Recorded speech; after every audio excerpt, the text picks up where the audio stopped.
Om Swastiastu.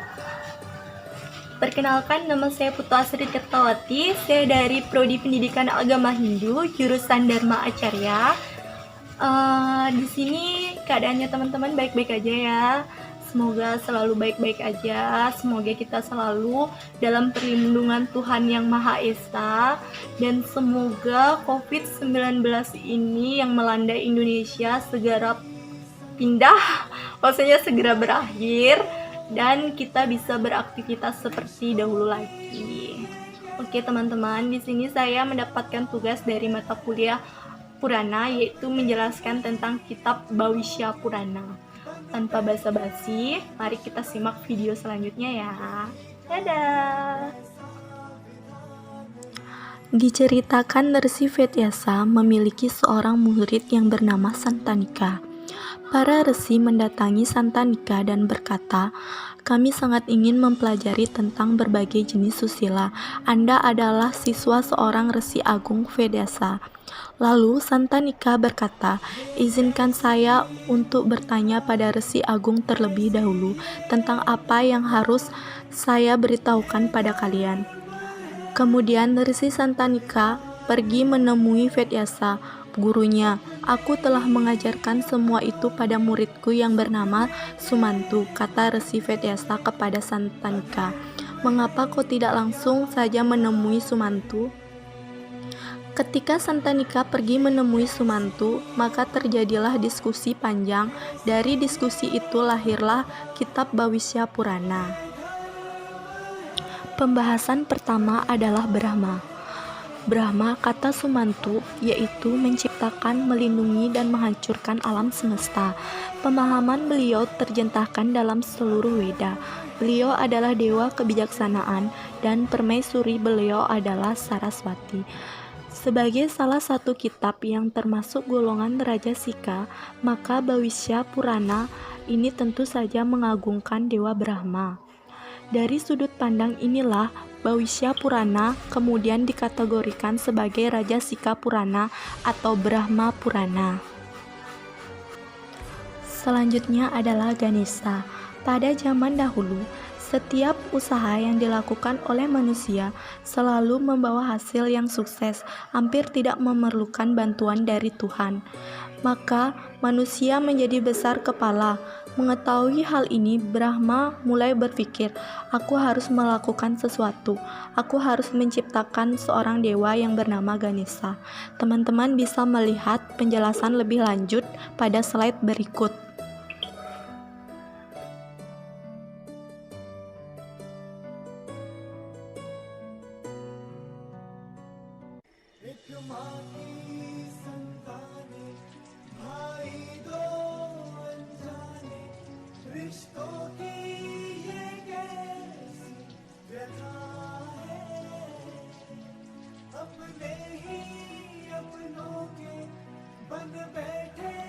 Surya dan Samjana. Dewa yang paling penting yang disebutkan dalam kitab Bhawisya Purana adalah Dewa Surya. Diceritakan dengan kekuatan batinnya, Manu kemudian melahirkan 10 putra. Karena 10 anak ini menjadi penguasa pati dari semua benda atau hal praja, maka mereka dikenal bergelar para Prajapati. Dan salah satu Prajapati ini adalah bernama Prajapati Daksa. Teman-teman bisa melihat penjelasan lebih lanjut pada slide yang ini.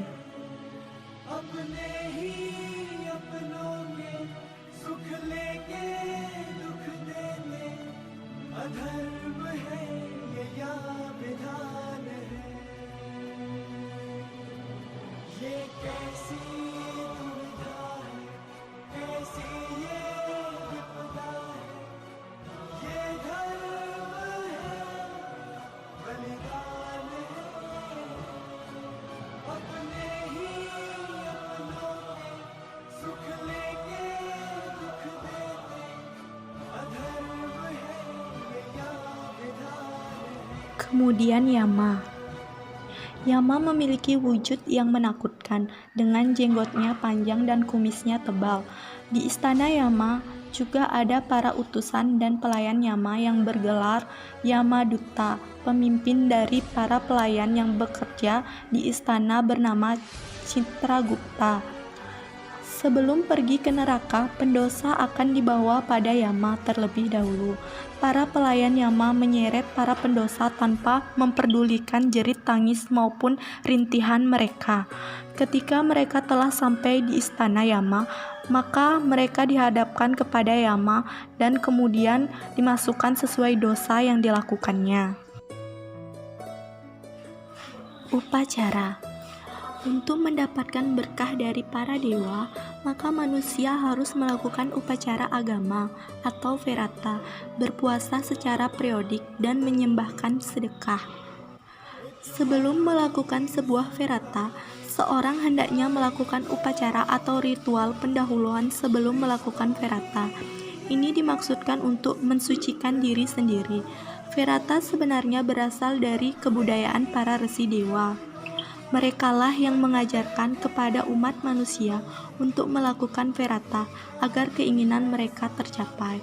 Kemudian dari mereka yang telah mendapat berbagai hasil dari verata yang mereka lakukan, dan mereka telah menurunkan kebiasaan itu pada yang lainnya, demikian seterusnya. Syamala. Di kota Mithilia, hiduplah seorang wanita yang bernama Urmila. Urmila memiliki seorang putra dan seorang putri. Pada suatu kesempatan, anak-anaknya sangat lapar, dan ia terpaksa harus mencuri beberapa makanan milik tuannya. Beberapa waktu berlalu, putri Urmila yang bernama Syamala tumbuh besar menjadi seorang gadis dan menikah dengan Yama. Yama memberitahu Syamala, "Sebagai istriku, kau bisa tinggal di mana saja di rumahku ini. Namun ada 7 ruangan yang tidak boleh dimasuki oleh siapapun, termasuk kau." Teman-teman bisa melihat penjelasan lebih lanjut pada slide berikut.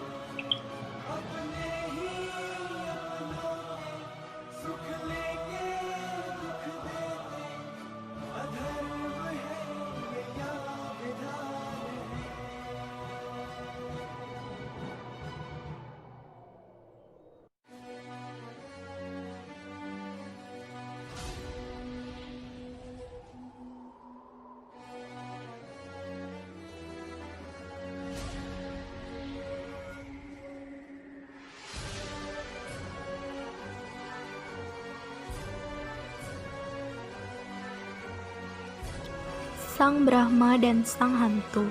Sungai Veravati adalah sungai yang mengalir di sepanjang kota Widisa. Pada suatu hari, seorang Brahmana kebetulan bertemu dengan seorang hantu yang sedang terkapar di pesisir sungai Veravati. Sang Brahmana merasa tergugah hatinya untuk membantu sang hantu. "Mengapa Anda disiksa seperti itu?" tanya Sang Brahma. "Dalam kelahiran sebelumnya, aku adalah seorang waisa yang bernama Saila Badra," jawab sang hantu. "Aku tinggal di kota Widisa. Aku adalah orang kaya yang berhasil memelihara rumah tanggaku dengan baik. Aku menyimpan kekayaanku, namun aku memiliki ketertarikan yang amat besar pada benda-benda itu, hingga aku tidak pernah membantu para Brahmana dan memberikan sumbangan pada mereka. Aku bahkan tidak menghormatinya. Aku tidak pernah memujanya, karena aku tidak pernah berbuat baik pada mereka yang bukan keluargaku. Maka setelah meninggal aku dihukum seperti ini. Aku tidak sanggup menahan rasa sakit ini lagi. Tolong selamatkan aku dari kutukan ini." 10 tahun yang lalu, aku telah melakukan Sukradavasi Verata, jawab Sang Brahma. "Pahala yang kudapat belum habis sampai sekarang. Aku akan memberikannya padamu, agar kau bisa terbebas dari hukumanmu." Setelah mendapatkan pahala yang diberikan oleh Sang Brahma, maka sang hantu itu terbebas dan berhasil mencapai surga. Itulah cerita dari Sang Brahma dan sang hantu. Verata-verata lainnya. Bhavisya Purana juga menyebutkan beberapa verata yang lainnya, meskipun tidak menyebutkan secara terperinci tentang keseluruhan ritualnya. Teman-teman bisa membaca penjelasan lebih lanjutnya di slide yang saya tampilkan.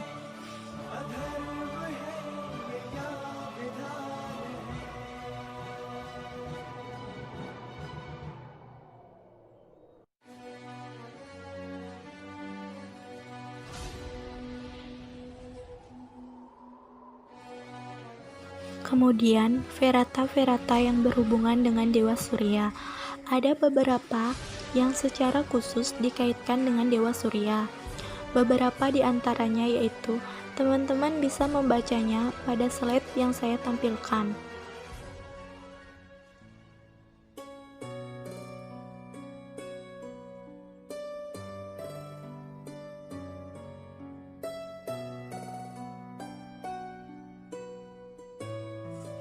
Verata yang berhubungan dengan dewa lainnya. Verata yang berhubungan dengan pemujaan kepada dewa lainnya selain Dewa Surya dijelaskan dalam Bhawisya Purana. Beberapa di antaranya adalah: pertama adalah Ananta Caturdasi Verata, yaitu Caturdasi Verata adalah hari ke-14 setiap bulan. Yang kedua, Bhisma Pancaka Verata, yaitu dilakukan pada bulan ketiga pada periode Sukla Paksa. Yang ketiga, Asoka Verata. Saat ini seseorang harus memuja pohon Asoka untuk menghilangkan segala kesedihan. Yang selanjutnya adalah sumbangan sedekah. Kekayaan yang disumbangkan tidak akan pernah sia-sia. Apalagi kekayaan material tidak akan berguna jika kematian telah menjemput seseorang. Oleh karena itu, tindakan yang terbaik jika kekayaan disumbangkan. Badan yang sehat, badan yang kuat, serta umur yang panjang tidak akan ada gunanya jika tidak digunakan untuk membantu orang yang membutuhkannya. Orang yang tidak menyumbangkan emas, pakaian, makanan, dan minuman pada Brahmana, kutukan dan ketidakberuntungan akan menunggunya. Mereka akan lahir dalam keadaan berpenyakit, miskin, dan menjadi pengemis di setiap kelahirannya. Selanjutnya yaitu kasta. Kasta dibagi menjadi 4, yaitu: pertama, Brahmana adalah mereka yang memuja Brahmana. Ksatria adalah mereka yang bertugas untuk serangan musuh. Waisya adalah mereka yang bertugas untuk mengembangkan perdagangan. Sudra adalah mereka yang tidak boleh mempelajari kitab suci. Masalah pendidikan. Setelah menuntut ilmu, siswa berkewajiban untuk menyenangkan gurunya dengan memberikan persembahan baik berupa tanah, emas, sebuah payung, sandal, pakaian, bahkan makanan dan benda lainnya. Disebutkan ada 5 tingkatan guru sesuai dengan penjelasannya sebagai berikut. 1. Acarya. Acarya adalah guru yang mengajarkan rahasia pengetahuan dengan Weda atau kalpa rahasia. Kedua, Upadahayana adalah guru yang mengajarkan ajaran Weda yang berhubungan dengan cara untuk mencari nafkah. Yang ketiga, guru adalah orang yang ditempatkan seorang siswa tinggal dan menjadi bagian rumah tangga sang guru. Yang keempat, Rawija adalah mereka yang mengambil peran sebagai pelaksana atau pemimpin upacara persembahan. Dan yang kelima adalah Mahaguru, adalah guru yang tertinggi dari semua guru yang harus dihormati oleh siapapun juga. Upah. Seorang buruh atau pekerja harus diberikan upah sesuai dengan pekerja yang mereka lakukan. 1 upah yang terkecil adalah 1 verata. 20 verata menjadi 1 kakini, dan 4 kakini dalam 1 pana. Maka demikian ada 80 verata dalam 1 pana. Wanita dan pernikahan.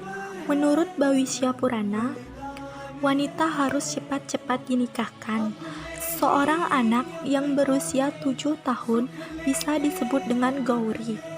Yang berusia 10 tahun disebut sebagai Nagnika. Seorang yang berusia 12 tahun disebut sebagai Kankayaka, dan yang berusia lebih dari 12 tahun disebut dengan Raja Swala. Usia yang terbaik bagi seorang anak gadis untuk menikah adalah usia pada saat anak itu menginjak usia Gauri. Pilihan yang kedua adalah Nagnika. Pilihan yang terbaik ketiga adalah Kanyaka. Sedangkan Raja Swala adalah usia yang paling buruk untuk menikah. Tentang masa depan, karena bagaimanapun juga ini adalah topik yang paling menyenangkan dibicarakan. Ini diawali dengan ramalan tentang naiknya Manu ke tahta kerajaan dan diakhiri dengan ramalan-ramalan datangnya kerajaan Inggris ke India dan pemerintahan Permaisuri Vittavati. Namun juga ada penjelasan tentang raja-raja memerintah di masa depan. Raja-raja pada zaman Kali. Bagian yang paling penting dari penjelasan ini adalah adanya katalog dari raja-raja yang akan memerintah pada zaman Kali Yuga. Namun, Matsya Purana dan Wayu Purana juga menyebutkan bahwa Bhavishya Purana merupakan sumber segala penjelasan tentang silsilah raja-raja pada zaman Kali. Kitab Purana menyatakan bahwa zaman Kali Yuga dimulai ketika sang avatar Krishna wafat dan kembali ke kayangannya. Zaman dibagi menjadi 4, yaitu era Satya Yuga atau Kerta Yuga, Treta Yuga, Dwapara Yuga, dan Kali Yuga. Masa peralihan antara Satya Yuga yang baru dengan Kali Yuga adalah 500 tahun para dewa atau 18.000 tahun manusia. Kali Yuga akan menjadi sebuah zaman yang paling buruk.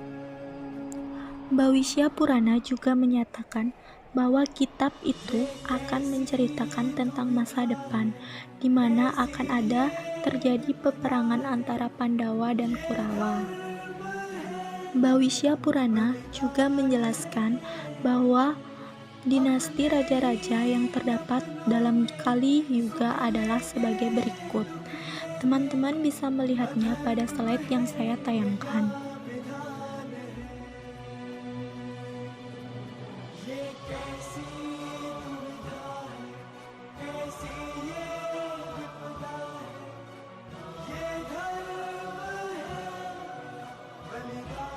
Dua belas aspek dari Surya. Dewa Matahari memanifestasikan dirinya menjadi 12 aspek yang berbeda. Ini dinamakan sebagai para Aditya, dan mereka adalah Indra, Dahata, Parjanya, Pusa, Twasta, Aryama, Bahaga, Wiwaswana, Wisnu, Hamsu, Waruna, dan Mitra. Dalam perannya sebagai Dewa Indra, maka Dewa Surya menjadi pemimpin para dewa dan menjadi raja mereka. Kereta Dewa Surya. Kereta Dewa Surya berwarna keemasan dan ini dibuat sendiri oleh Dewa Brahma. Nama kusir yang mengendarainya adalah Aruna. Kereta ini ditarik oleh 7 kuda yang bernama Gayatri, Trituspa, Jagati, Anustupa, Pakti, Farhati, dan Usnika. Sakatwipa. Disebutkan bahwa bumi terdiri dari 7 wilayah Dwipa, dan ketujuh wilayah ini adalah, teman-teman bisa melihat pada slide yang saya tayangkan.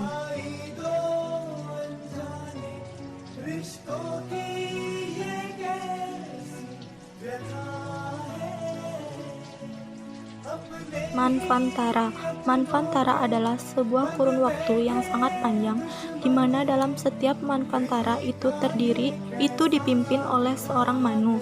Disebutkan bahwa ada 14 Manvantara, dan setelah 14 Manvantara itu berlalu, maka alam semesta akan dihancurkan secara total. Ada 6 Manvantara yang sudah berlalu. Manvantara yang sekarang ini adalah Vaisvaswata, yang merupakan Manvantara ketujuh.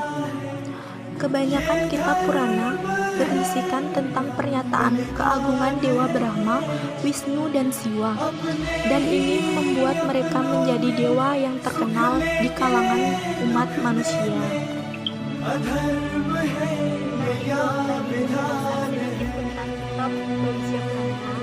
Jika ada